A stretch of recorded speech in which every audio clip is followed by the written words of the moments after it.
it may interest you to know, because I know that's where you are going, that in 2014, when we started the five that passed the test,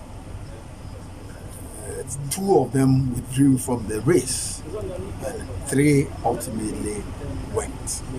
So if Mr. Alan Kyerematen, in his personal view and capacity, has decided to opt out, we thank him, and it's his personal decision, and I congratulate him for that.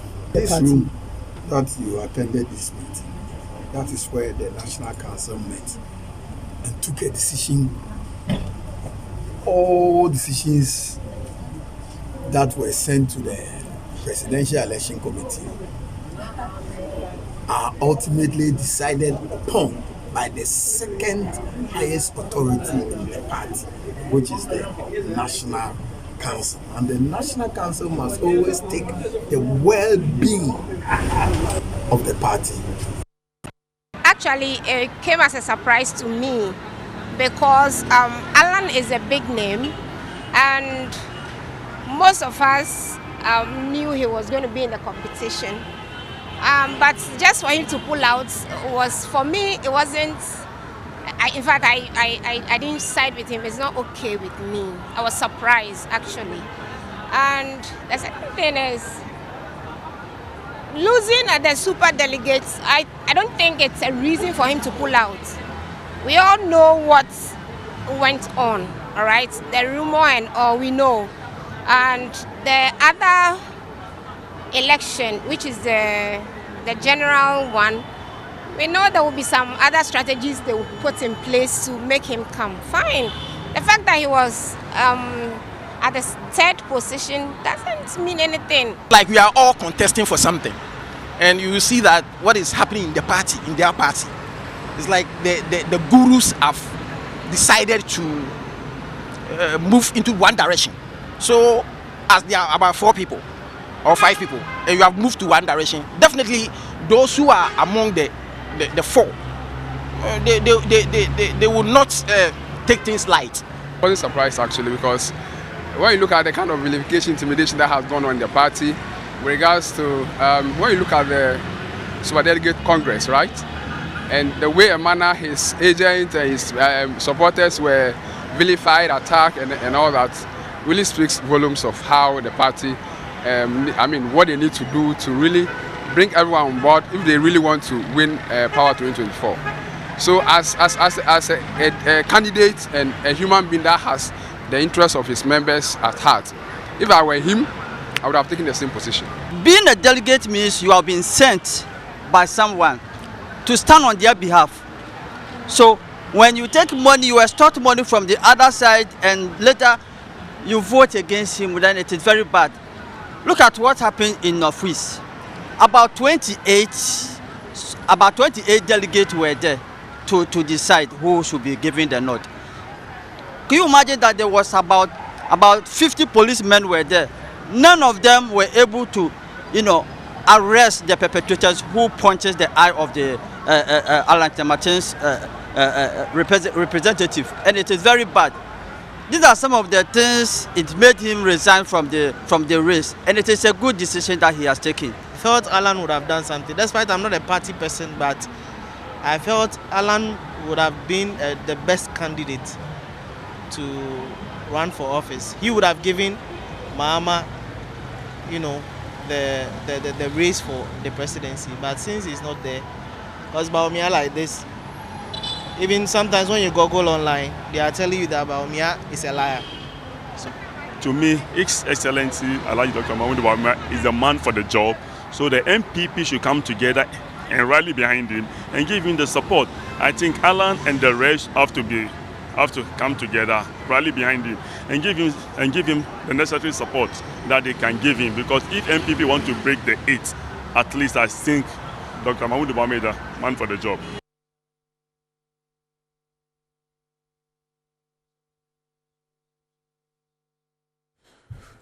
Well, those are sound bites of, let me say opinions of Ghanaians, well, not to say Ghanaians, but opinions of some persons around the Kwame Nkrumah Circle. You know, Kwame Nkrumah Circle is a very cosmopolitan area, and so our reporters went out there to pick the opinions of people on the streets of Accra on what they thought about Alan Kyerematen's decision to step down from the race or to opt out from the race. And you heard what they thought or what they think about the matter. So I think it was on Wednesday or so when news broke that the former trades minister and industry minister was on Tuesday, yes, had actually stepped down from the race. He says he's not interested. And then there was a statement that followed really quickly. Now, this is the statement, and I'm going to read it. I'm going to read it as well. I'm going to read it to your hearing as fast as I can, so that I can introduce my resource persons who are here. Now, it says that a press statement by Honorable Alan Kyerematen, and it says on Sunday. So this is 5th September, 2023. On Sunday, the 27th of August, 2023, I issued a public statement which made reference to the selection and shortlisting of presidential aspirants by the Special Electoral College convened by the New Patriotic Party, NPP, on the 26th of August, 2023. After having carefully analyzed the results of the said elections, it is absolutely clear to me from events leading to, during and after the elections that the Special Delegates Conference was strategically and tactically skewed in favor of one particular aspirant. And it says a pronouncement made by some leading members of our party, both before and after the elections, also lend weight to my observations. The level of intimidation of varying intensity, directly and indirectly, unleashed on a significant number of delegates at various voting centers across 16 regions is unprecedented in the history of our party. In addition, the fact that my polling agent in the Northeast region has suffered severe damage to his eyesight arising from the bold and courageous effort to ensure compliance with the very rules and regulations for the conduct of the elections as approved by the Presidential Elections Committee will forever remain a dark spot in the history of internal elections within the party. This incident and various acts of violence and collusion reported in other voting centers are appalling, unconscionable, and despicable. I am committed to... So, sorry, you have to bring that back because I was at the point when it says I'm committed to, yes, I'm committed to and value the safety of those who work with me and for me and will always fight for their interests. And it continues. It says, the question I keep asking myself, how did we get here as a party in the first place and how far we're prepared to tread on this dangerous path to self-destruction? Regrettably, I'm not convinced that the circumstances I referred to earlier will not persist or even be escalated in the next round of elections for which balloting is scheduled for Wednesday, 6th of September, 2023. In light of the foregoing, I wish to confirm that I'm honorably withdrawing from the process that will lead to the presidential primaries to be held on the 4th of November, 2023. In the next upcoming weeks, I will provide an indication of the role that I will play in politics in Ghana after consultations with my family and other well-wishers, various stakeholders and interest groups. I wish all the other aspirants well as they continue on their journey. I also wish to use this opportunity to express my profound gratitude once again to my family, the Alan for President, as of A4P campaign team, and all my teaming supporters in Ghana from around the world who have supported me in diverse ways over the years. It says, please be assured that the battle is still the Lord's and those who wait upon the Lord. And so that's the statement that was issued by the Honorable Alan Kyerematen. Now, the New Patriotic Party has responded, and the New Patriotic Party responded on September 6, 2023, which is the day after. Now, it says, RE, withdrawal from November 4, 2023 presidential primary. Says the leadership of the New Patriotic Party hereby acknowledges the receipt of a letter dated September 5, 2023, signed by signed by Honorable John Ala Kyerematen, and the contents therein are duly noted. We note with regret Honorable Kyerematen's decision to withdraw from the upcoming presidential primaries. It is worthy to note that both the Elections Committee and the Disciplinary Committee have initiated comprehensive investigations into all the reported incidents of violations and infractions that are alleged to have occurred at various voting centers during the Superdelegates elections, which was held on Saturday, August 26, 2023. We wish to reassure all stakeholders and the general public that reports of the aforementioned committees will be made readily available to persons who may be found culpable of any wrongdoing and would be held accountable. Thank you. It's signed by I believe, the General Secretary of the party. Yes, Justin. That's Justin Kodia Frimpong. That's the General Secretary of the New Patriotic Party. Now, joining me in the studio is Andrew Apia Dankwa. He is a member of the Alan campaign team, and he's joined us in the studio. We also do have the Chief Executive Officer of Global Info Analytics. Has been doing, in fact, he was doing some work. It looks like the Alan thing has put some spokes in his works, because he was conducting some polls to find out amongst MPP, I believe, MPP delegates as to who they'll be voting for on November 4. But now that Alan is going to change the entire color and the dynamics, and so I'm sure he's doing a new one, and he'll be telling us more about that. But also what he thinks that, depending on what Alan decides to do, where he sits, will it work or it will not work, judging from the numbers that he's beginning to record with the polls that he's been conducting. So that's Musa Dankwa, Chief Executive Officer of Global Info Analytics. And also at some point, we're joined by Professor Edward Brenya. He's a lecturer, Political Science and History, Department of the KNUST. So let me start. Let me introduce my resource persons. Let me say hi to them. Good morning, sir. Thank you very much for joining us. Hello, always a pleasure to be here. Thank you very much. And, I'm glad that you're able to make time. I'm told you're a very busy person. Extremely busy. Yes, I am, but I also consider this as a civic duty. Right. A civic duty to help forge what's called the political culture of this country. Absolutely. Also lead to as in the possibility of giving Ghanaians as in the best man to lead a developmental agenda. So it's a call to duty. It's a call to duty. Yeah. All right. So let's start with this. And also, Musa Dankwa, good morning once again. Good to see you. Good morning, Moro. Nice to see you too. You're one of the most, I can say, one of the most accessible posters, but also one of the most, perhaps one of the most wanted posters at the moment in Ghana. When he says something, it happens. When he predicts something, happens. He's never failed. So he's become not just most wanted, but also one of the most credible posters in town at the moment. So let's start with you. I'm watching Dankwa. What was the thinking at the time? I mean, just before Kyerematen decided to take this decision, what was the level of consultation? Who were the persons that the honorable former minister consulted? What was the general mood like? What were they telling him? What was the general consensus, for instance? Was it a case where there were many people who felt that he shouldn't go ahead to step down, or it was the converse? I just want you to tell us the story. What happened prior to Alan taking this decision? So let me take this opportunity to wish your lovely viewers a good morning. Our campaign team, like all political establishments, should have. We were guided by certain values, certain principles. In fact, those values were the values that made us join the MPP in the first place. So going into the super delegates election and the purpose of which was to shortlist the number of contestants from 10 to 5. Right. Our view was that we were going to enter into a process that reflected the values, the ideals, the principles of the NPP, same principles for which all of us decided to join the political party. Right. And those principles are principles in free and fair elections, principles as in consent, as in that those who govern must do the same with the consent of those they govern, and that consent must not be coerced either by intimidation nor by financial considerations. And also they believe that it was an exercise of an internal family. And so those are the values that governed attitude going into the elections. It was in the light of that we took steps together with the other contestants to insist on certain guidelines, because we felt that those guidelines were going to at least give some assurance of those values and those principles being met in the process that we were going to undertake.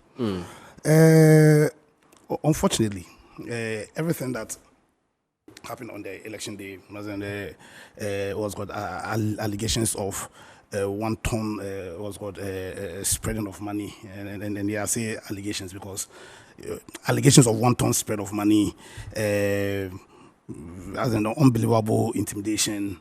We also what happened to our agent in northeast, but most critically, the inability of the police service to also provide security. You understand? I think you've seen videos of the regional minister in Upper West ordering the police chief there about the fact that he is the what's called the boss, more or less. So, first we were shocked, we were taken aback that for an exercise whose purpose was just to shortlist 5.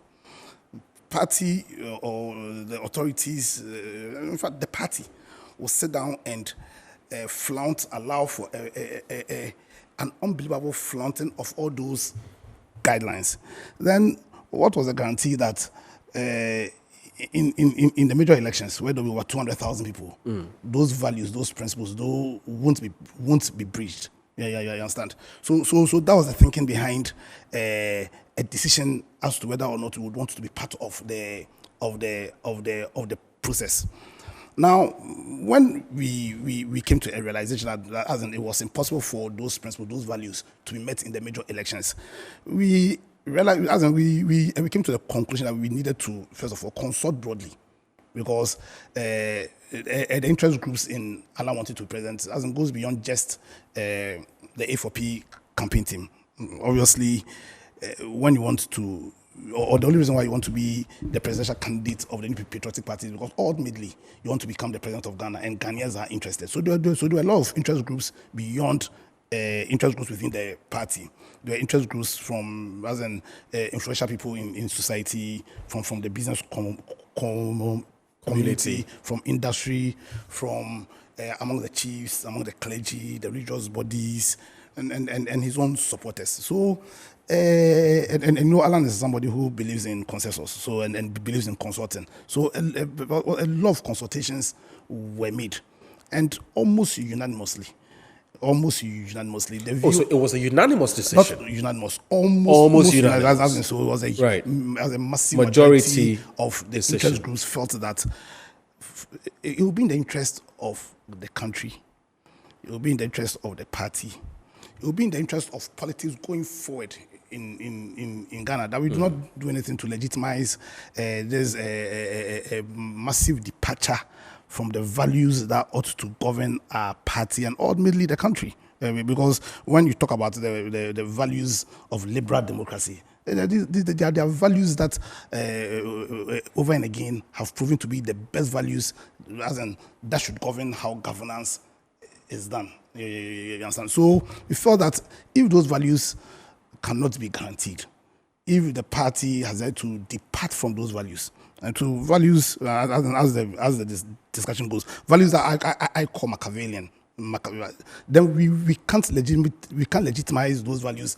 by being part of this flawed process, and that's the reason why we decided to. So essentially, by participating or by by participating in the exercise would mean that he's legitimizing the very things that he says he's against. Exactly. Which are, you said, against the ethos and values of the New Patriotic Party as a political tradition. Exactly. Because that's not the party that your forebears and you joined. Yeah. So that the New Patriotic Party of today is different from what you knew it to be. Massively different. Indeed. Now, and you're saying that when Alan was engaging in this consultation, majority of the persons that he has spoken to said that they were fine with the decision and that they felt that it was a good decision. Yeah. So he should go ahead and that he has their blessing. Yeah. Right.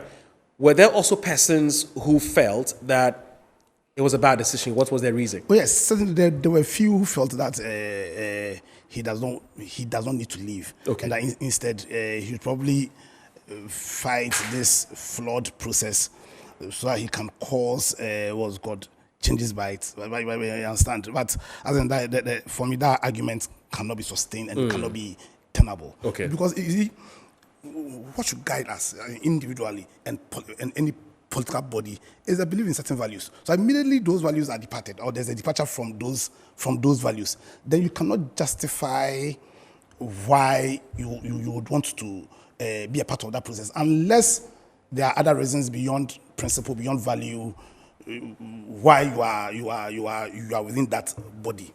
And so yes, very few people felt that as in we should go ahead. But I can say here that massive majority of the people he consulted felt that the best way forward was to leave the process in the interest of the country. In the interest of the country. And also the Did party. Alan consider in his decision-making process what was going to happen to persons who had committed resources, to persons who had committed their own political future? Because, as you said, some of the guys who have decided to come with him have been quote-unquote antagonized, or have been sidelined or alienated, or whatever word you want to use, because they've decided to come with him. Did he consider what their fate, or what will become of their fate, if he decides to checking out of this context, and how they were going to survive or fare, I mean, going forward? Did he consider that? Because fantastic question. And I can say that those considerations were also considered. Right. And that was why when you read intently his statement, he said that he's left the MPP race. He did not say he's left Ghana politics, because ultimately our focus was not just to become MPP flag bearer. You understand? And that's something as I want the party, because the end game, I mean, the ultimate goal is to become president. Exactly. And so he says he wanted to use the MPP vehicle, but the vehicle is not being made available to him. A vehicle that he was troubled. He was a massive part of funding, of building, of funding, manufacturing. Because he was a founding member, right? For during the infant stages of the party, up until when we won elections in 2000, he was a major part of building that vehicle, that machine. Right. You understand? So for us, and for a huge majority of those who were following this agenda, the end game wasn't just to become MPP flag bearer. The end game was to see Alan as president of Ghana. And Alan has not given me any indication, especially if you read his statement critically, because in the statement he said that very soon he will inform the country about the role he intends to play in Ghana politics going forward. And so Alan hasn't told his team that the purpose for which we all joined the bandwagon has changed. And so until that becomes clear, I think I'll hold my horses. How does I don't know whether you can tell us this, because you are not Alan. Yeah. You are only a good friend of his. You want to help him because you share his vision, etc. Yeah. How does persons like you, and do you think Alan would feel that right after announcing that he's not interested anymore? We've seen some persons who are members of parliament who are saying that, well, so basically they have sort of like jumped ship. They've sort of not abandoned, I won't say abandoned him per se, but they've sort of shifted quite a bit. Yeah. Because we've heard some of them, and I don't want to mention names, but we've heard some of them were saying that, look, yes, we joined the New Patriotic Party, we believe in Alan, and that's why we followed him. But if he says he's not interested, then we would now be thinking about ourselves and be thinking about who to throw our weight behind. If Alan decides to quit the New Patriotic Party, we will not go with him, because we would continue to be members of the New Patriotic Party. We will not even agree. We will not.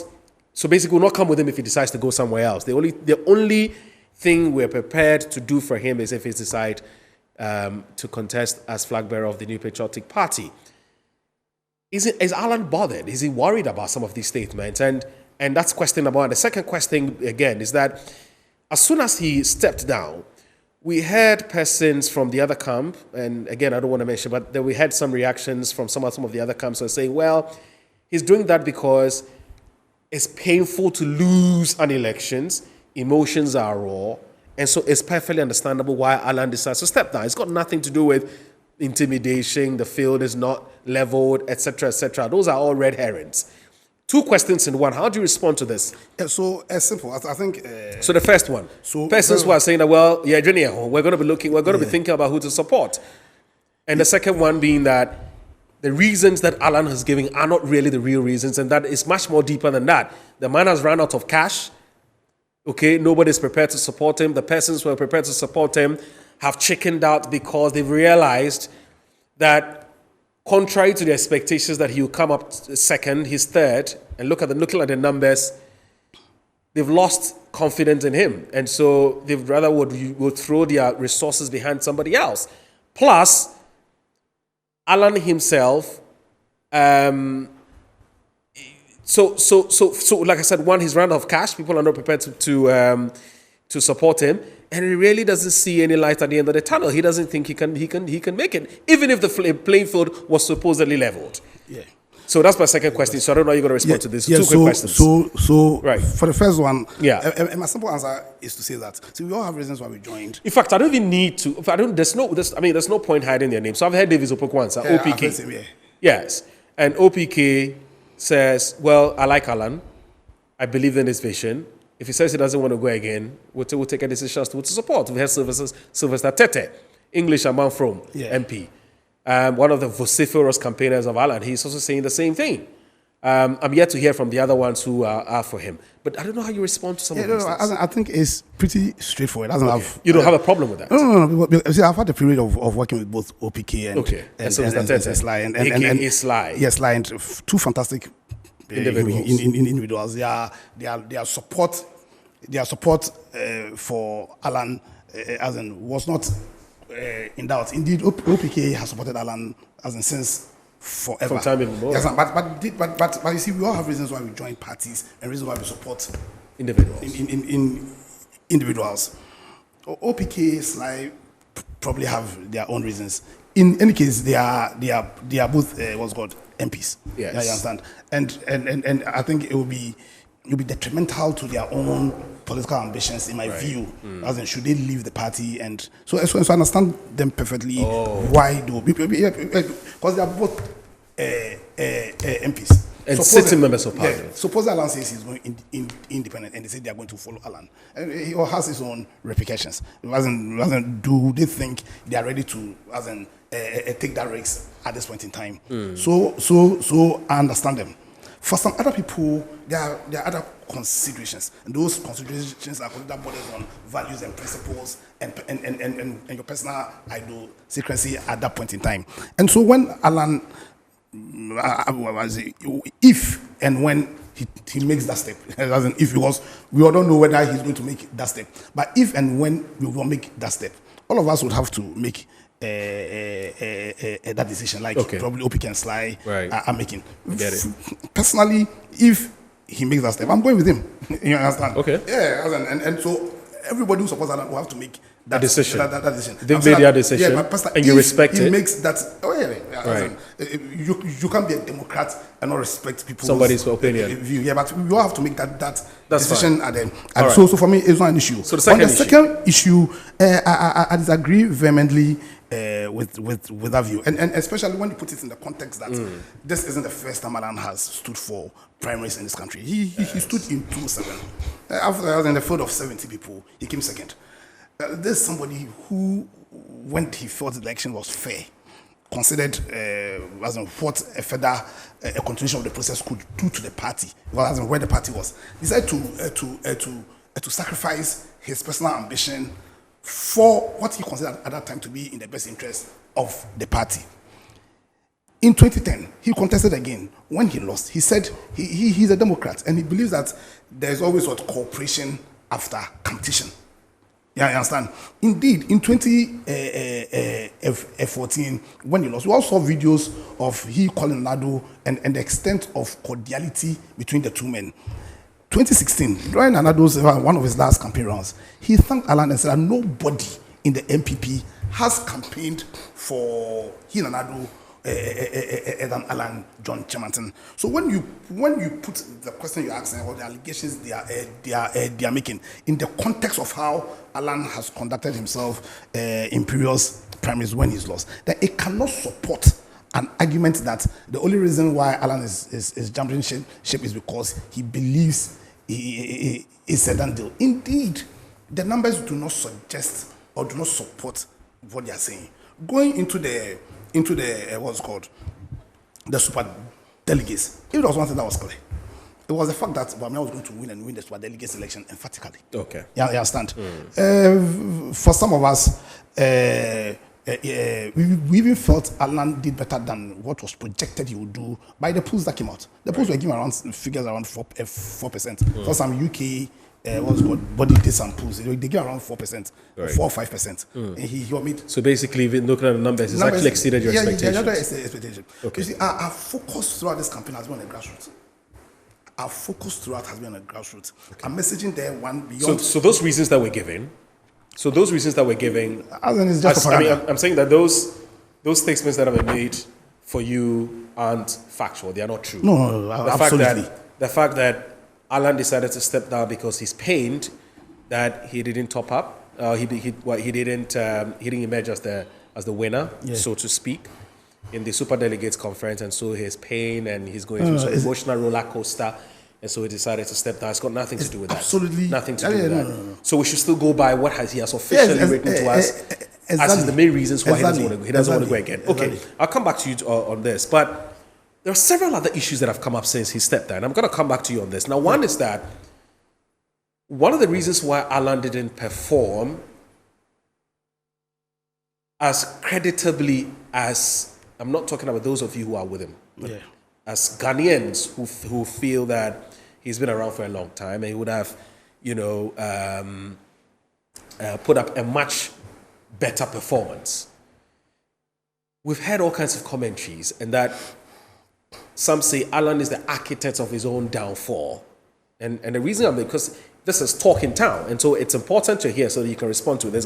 Alan is the architect of his own downfall, because after being in this party for more than 2 decades, he has failed to groom and develop as many young people in the party as possible who today are at the forefront of the new patriotic party politics. And that's why he's been struggling to do well at the super delegates.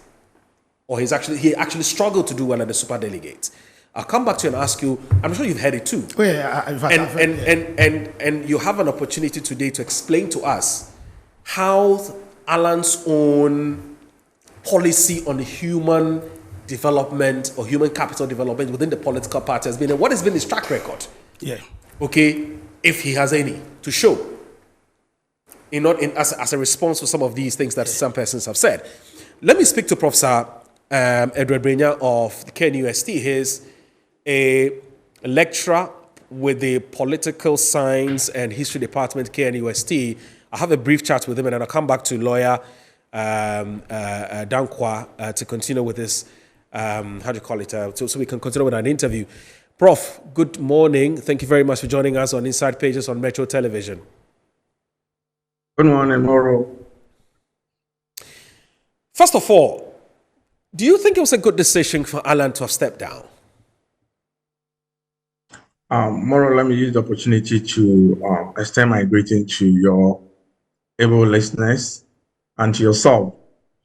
On the question of whether it was a good decision or not, I think we're just going to take it from, just as the member of his campaign team is saying, that having weighed all the options and looking at the interest of his members, the followers, that he felt that the good thing to do is to step down. I think for now we are going to look at it, but my interest as a political scientist is not to reduce Alan's action to just what we are seeing, but to look at it broadly from our democracy and the effort to consolidate our democracy. The allegations that have been made out there, the implications of the allegation, what Alan's resignation does to the MPP as a political party, and ultimately to our democracy. I think at this point in time, as he said, I'm learning a lot from the member of his campaign team that was not explicit in the statement that Alan put out. he's added more to the things that probably I didn't know, and I believe many didn't know, that might have necessitated the reason why Alan pulled out. But I would want to move it beyond just the mere statement or his withdrawal to look at some of the things that is going on in our democracy. Now we are looking at intra-party democracy, which has a very big effect in the inter-party democracy and ultimately on the consolidation of democracy that we have and which we cherish so much. So that is where my focus is going to look, push to as we get to know more about the reason why Alan decided to step down and to try to contextualize that within whether what he did is right or not. Right. So please go ahead and tell us. So, Moro, you see, Alan alluded to so many things in his resignation. Part of it is some of the values that he felt were cherished within the NPP as a democratic party. Part of the thing that for a long time that he's been part of this democratic system and the party that many, you recall, that from 1992 getting to this time, from Edubuan's time to this time, we were made to believe that if we're talking about a party that was really democratic internally, then NPP was the democratic one. NDC wasn't a democratic party because a military man brought the party together. But what are we seeing today? It's surprising. You see NPP behaving as a party that has not even tasted or read anything about democracy. The kind of thing that Alan alluded to, some of which we saw, the dissipation of money, as was said by Hopsin Adule, the beating of his North-East candidates, and other things that we saw. These were not things that we expected from the new patriotic party. More so, situation where you have state agencies, state security services that should be neutral, that should protect the interests of individuals that go to in a democracy. Institutions that are very important for the consolidation of democracy. In a situation where intra, and I'm using the word intra because this is a party that's in power. So even if we want to say that the security service would be marshaled against certain individuals, you would expect that it would have occurred to those in opposition, but this is intra. And you see security services operating as if they are agents of individual political actors. And these are individuals that we are supposed to have trust in so that we can have peace or trust in our democracy. Amoro, if you recall, I've made this call on several other stations about the monetization of our democracy. When you have a situation where you see that what is supposed to hinge on policies, trust in people, is now become a marketplace democracy where people openly buy or sell votes, then it becomes a cause of concern. And I think that we should not just look at the fact that Alan came in and withdrew, but we should look at the factors that compel him, if I can use that, to withdraw. If in an exercise of about 200 people or less, if we had what happened in the super delegates, lesser than that, what happened on November 4th? And how does that translate to 2024?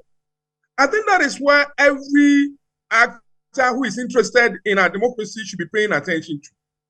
We should not just take Alan's letter just like that. We should look at the fact that that's coming in. As to whether what Alan did was right or wrong, I believe it is something that is personal to him. It is something that he has the right to do.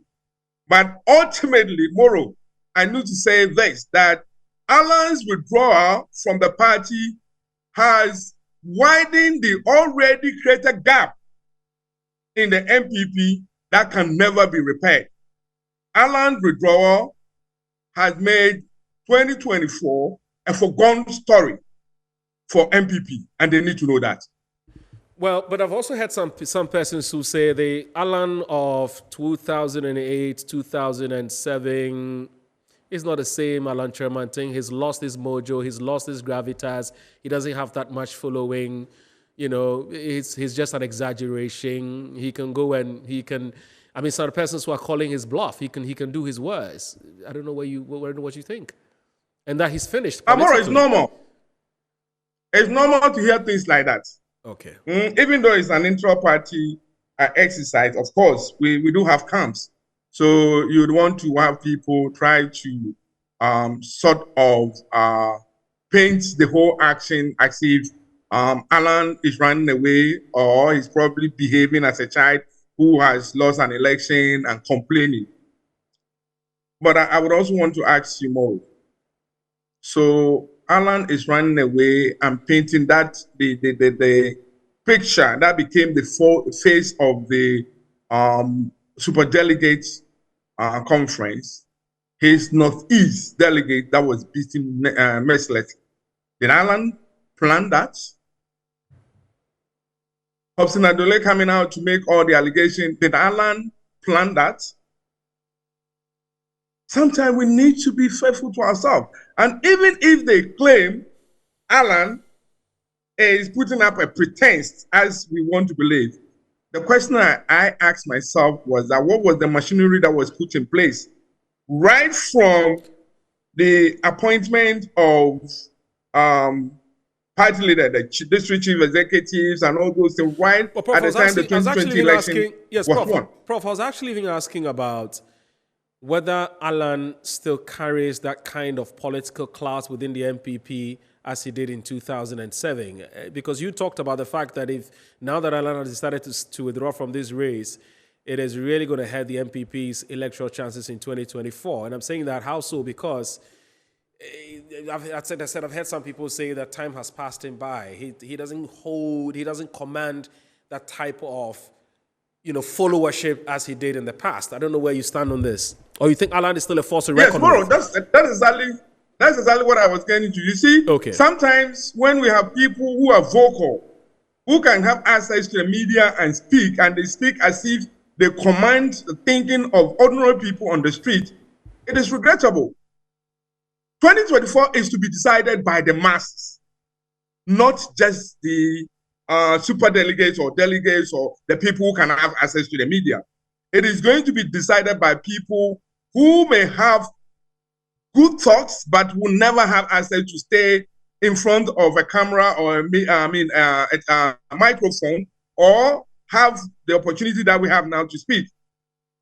Majority in the masses, who already, because of the hardship that the country is currently going through, who already feel deceived by some of the policies that the MPP put across that was shared by Alan as the chair of the economic management team, who felt that maybe they could have found a new hope in somebody like Kojo Alan Kyerematen.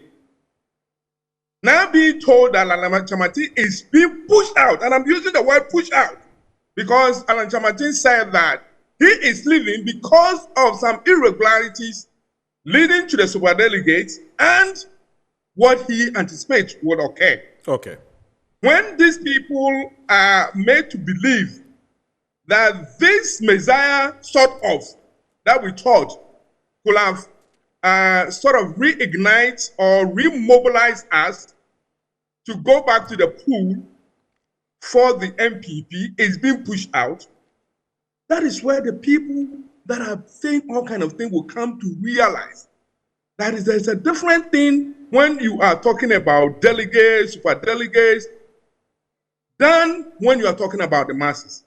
The reason why I say it's a foregone story is that the very masses who believe in Alan, the very masses that thought Alan would have sort of given them some hope, are the ones that are being disappointed, are the ones that are going to feel that I hope it's lost, and then we don't have any reason to go back to the pool for MP. All right, just briefly, and if you can do this in just a minute, because time is not our best friend.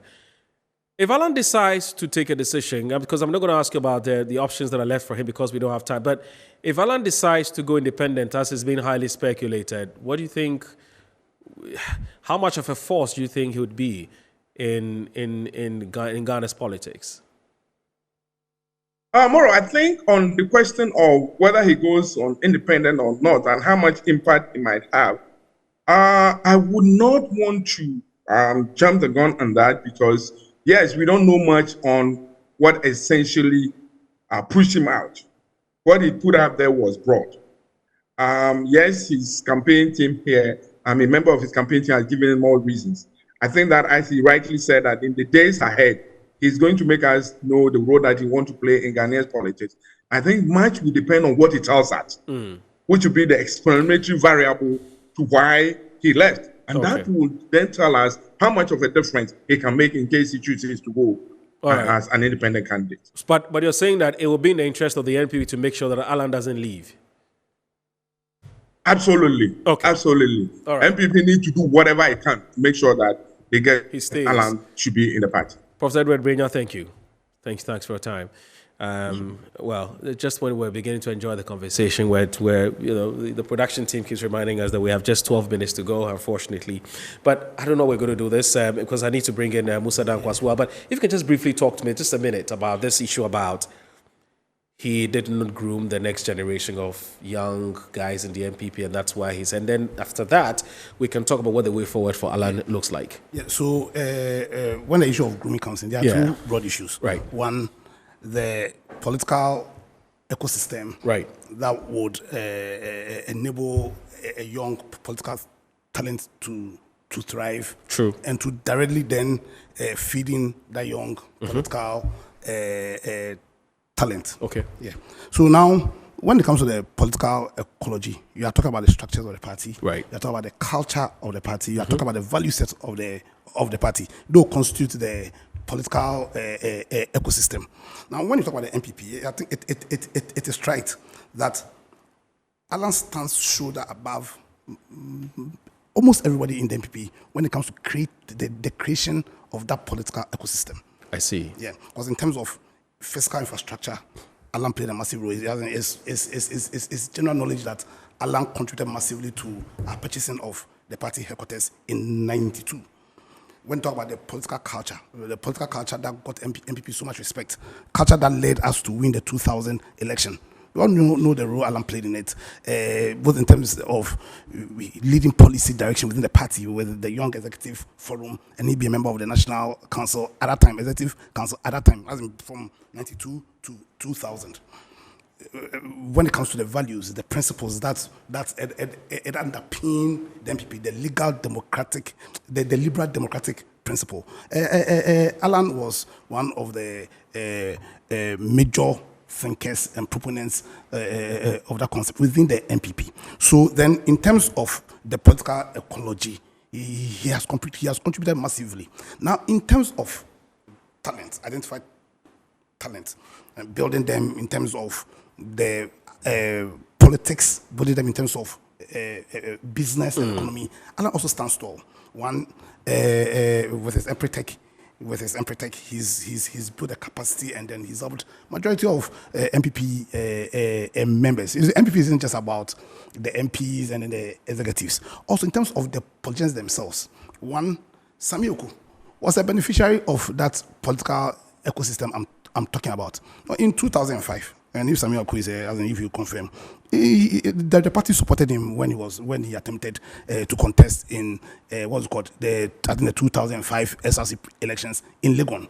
That support, in fact, that really threw him as a given opportunity to then build his political clout, was a result of that political ecology that Alan Kyerematen contributed massively in forging. You talk about what's called John Kuma.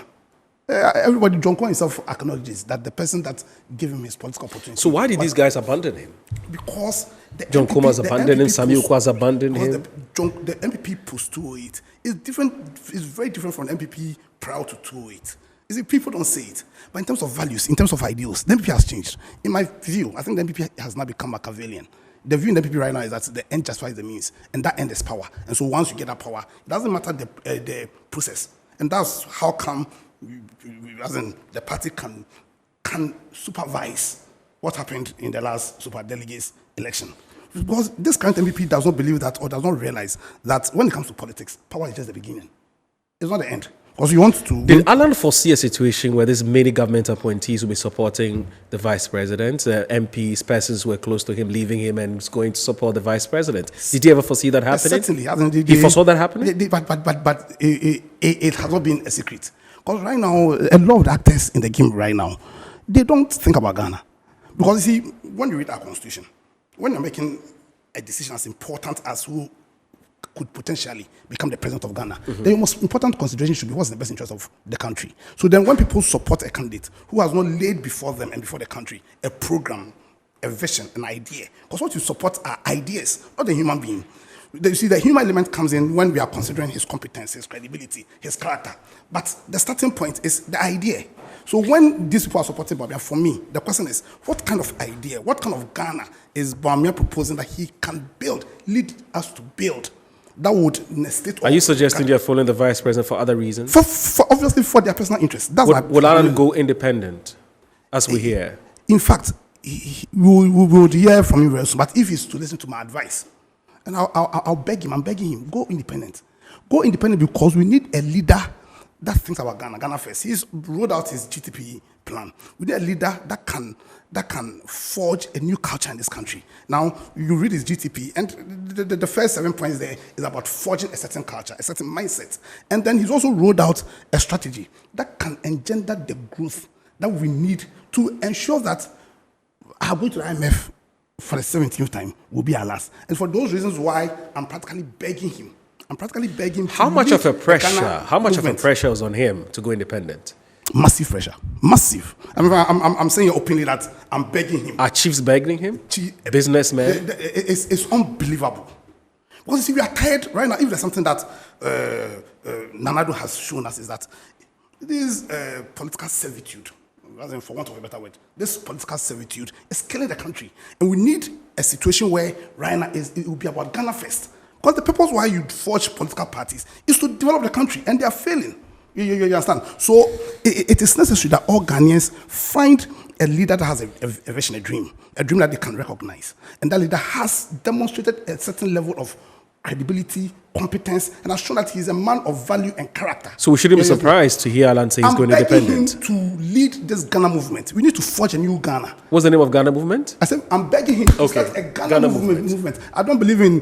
Has the movement already started? No. Okay. I'm begging to him start a Ghana movement. Because we see we are tired about this political parties using political servitude Musa to avoid their own... If you've learnt a bit of psychology, I mean, based on what he's saying, it's quite clear that, not quite clear, but it looks more likely that Alan will be declared as an independent. What do you think what will be his chances if he does that? Good morning to you, Moro. I've been here. I'm so sorry. I'm so sorry, Musa. The conversation is taking us. Sometimes we also do sacrifice, leave others to come here. So absolutely, I don't get absolutely, you're absolutely right. I beg you. Look, one thing I can say for sure is that if Alan goes independent, MPP is surely going into opposition. On what basis are you saying this? Based on the numbers I've seen. What numbers are you seeing? I've seen a scenario where we've made even Ken running as independent, and MPP drops 29% and Ken goes 19%. What? Yes. In one constituency, Tema West. So if Alan is such a figure, is to go independent, it's going to divide the MPP's front in a very big way. But I think that his impact in terms of the 2024 elections would depend on how NDC voters behave, as well as the floating voters. If they lend him support in the region of 5% each from that group, that he could take the race into runoff, and then he becomes the kingmaker in 2024.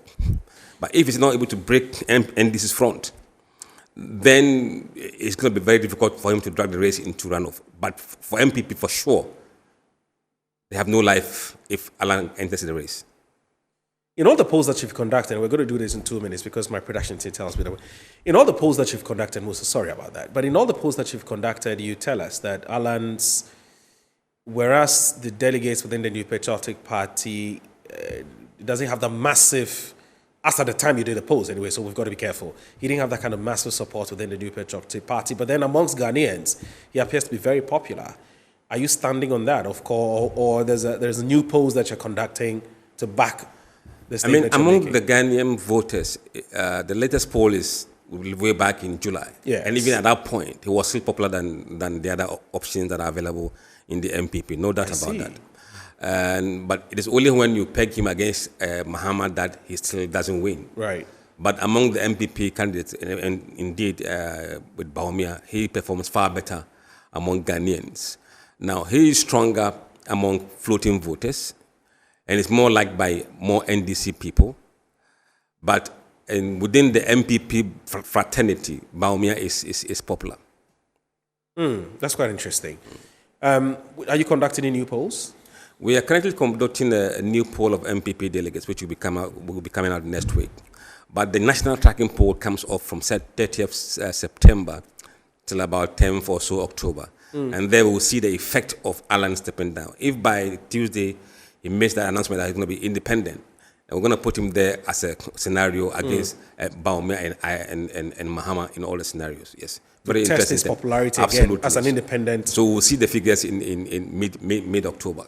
Wow, we can't wait. Musa Dankwa, once again, I'd like to sincerely apologize because I wouldn't be happy if I was invited to a show and I spoke for just 10 minutes. Usually you'd have 1 hour or so, but today 10 minutes.